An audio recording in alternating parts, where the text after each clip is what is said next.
C'est une entrée très, très timide pour le moins.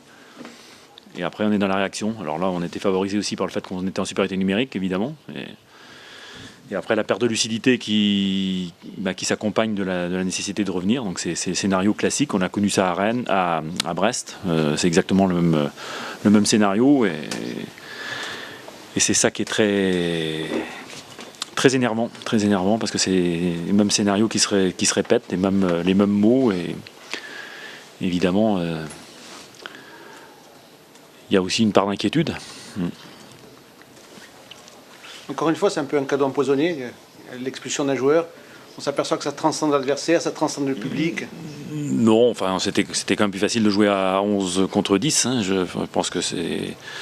Mais bon, après, c'est surtout l'entame de match, parce qu'on a commencé à 2 à l'heure, et bon, ça, c'était comme pas ce qui était prévu.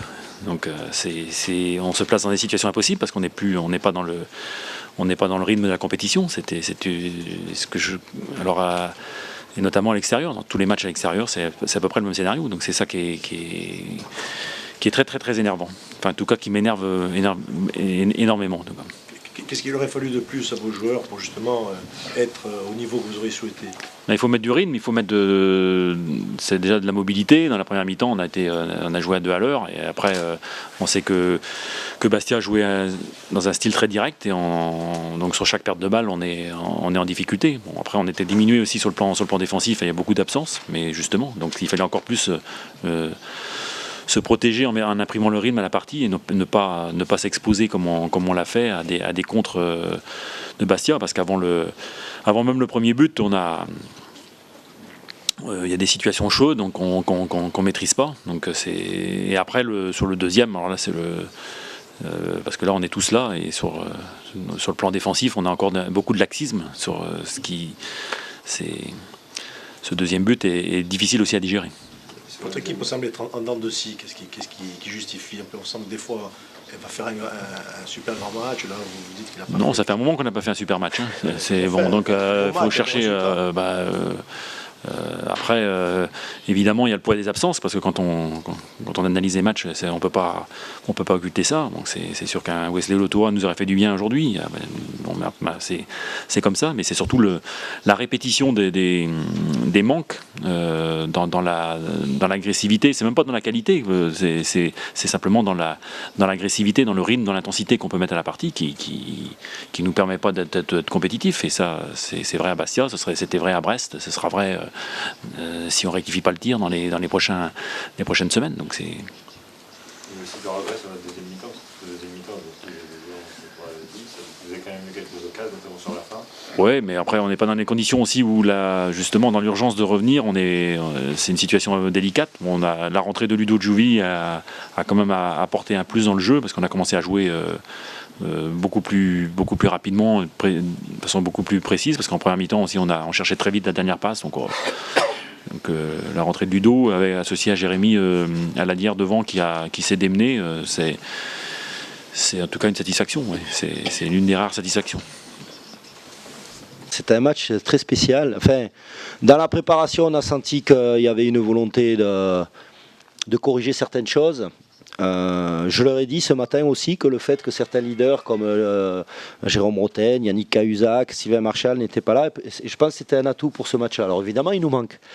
Mais j'ai dit que c'était un atout pour certains joueurs qui piaffent d'impatience de jouer, parce que parfois, quand ces joueurs-là ne jouent pas, et que voilà, il y a des moments dans la vie où voilà, il faut assumer, il faut poser des actes. Et ce soir, l'équipe a posé un acte fort par rapport à ce qu'on est capable de faire dans le jeu, par rapport à la solidarité qu'on a à avoir, et par rapport à sa relation avec le public. Ce soir, Fred, on a pu s'appuyer sur un groupe, parce que ce soir, c'est un groupe qui a répondu, alors qu'on aurait pu penser, comme vous l'avez dit, qu'on était fort diminué. Ouais, on s'appuie toujours sur un groupe. Après, c'est très difficile de trouver le bon dosage psychologique, je dirais, dans l'approche d'un match. On a eu la chance de marquer, où on a provoqué la réussite de marquer en premier, un superbe but. Après, l'événement, je dirais, le fait de jeu du match, c'est l'expulsion d'Anthony. Alors, je ne veux pas créer de débat, surtout qu'on a gagné, j'ai envie de dire, mais c'est devant le banc, on est à 3 mètres de l'action. Évidemment, Anthony ne doit pas tacler là, c'est une évidence, mais au moment du tacle, moi je sais qu'il n'y a pas de danger pour la fameuse intégrité physique du joueur. Et M. Deziage, qui est quatrième arbitre, parce que c'est lui qui l'expulse, annonce tout de suite expulsion. Je pense qu'il y a eu beaucoup de précipitation, peu de discernement. Oui, le tacle est engagé, mais je vais dire, c'est peut-être ce qui fait la différence entre un entraîneur et un arbitre. C'est que nous, on est tous les jours sur le terrain, on voit si un joueur vient pour faire mal à un adversaire ou s'il vient parce qu'il y a un trop-plein d'énergie et que Anthony Modeste n'est pas un joueur violent. Je pense qu'il fait ce tacle-là qu'il ne doit pas faire de manière évidente parce qu'il vient de marquer, parce qu'il est dans la volonté de mettre du pressing tout de suite. Voilà, c'est dommage. Et ça aurait pu nous condamner de manière importante. On a bien su réagir. Le deuxième fait de match pour moi, c'est le fait qu'on repasse à 2-1. Bon, Lorient revient, je dirais presque logiquement. Et le fait à 10 contre 11 d'être capable de marquer ce deuxième but nous met à la mi-temps dans une situation psychologique qui était nécessaire par rapport à ce qu'on avait connu avant. Et c'est une grande leçon pour l'équipe. Ce qu'on a fait à 10, il faut qu'on soit capable de le faire à 11 quand même. C'est-à-dire dans la concentration, dans l'implication. Je pense qu'on a peut-être aussi gagné parce qu'on était 10. Parce qu'on est resté toujours très impliqué défensivement. On n'a jamais eu de saute de concentration par rapport à notre bloc, soit collectivement ou individuellement, qu'on a eu précédemment. Et on reparlera de ce match évidemment avec les joueurs, mais c'est une grande leçon par rapport à l'attitude qu'on a eue. Et ce qu'on a fait à 10, on doit être capable de le faire à 11, dans la constance, dans la capacité à défendre ensemble. On a mal exploité nos contres, mais bon, à 10, c'est difficile aussi.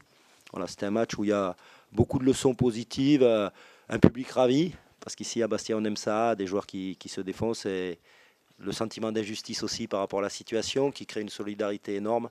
C'est une victoire très importante à tous les niveaux, en termes de points, et par rapport à la dynamique dans laquelle ça peut nous mettre, et la confiance par rapport à certains joueurs sur ce qu'ils ont fait ce soir. Et en conférence de presse Fred, c'est une victoire de groupe, mais tu avais cité deux joueurs avant ce match, Tabaré et Palmier. Un mot sur Tabaré ce soir. Ouais, c'est ce que je fais rarement. Et je l'ai fait volontairement aussi, parce que les joueurs sont les premiers à lire le journal. Et voilà, Sambou sur sa a fait une excellente préparation. Après, je l'ai déplacé dans le jeu à certains postes, ce qui n'était pas facile pour lui. Et voilà, ce soir, il a répondu aux attentes. Il a montré tout le talent qu'il avait à tous les niveaux, que ce soit sur l'aspect défensif, sa capacité de percussion, même sur l'aspect technique, il a été très propre. Voilà, c'est bien pour lui, c'est très bien pour lui. Et voilà, il a répondu aux attentes. Julian aussi, qui a fait un très gros match. Voilà, c'est bien, c'est des joueurs qui jusqu'à présent, enfin pas Julian, mais peut-être Sambou n'était pas toujours titulaire. Aujourd'hui, ils ont fait un match important qui comptera pour eux par rapport à la suite de la saison.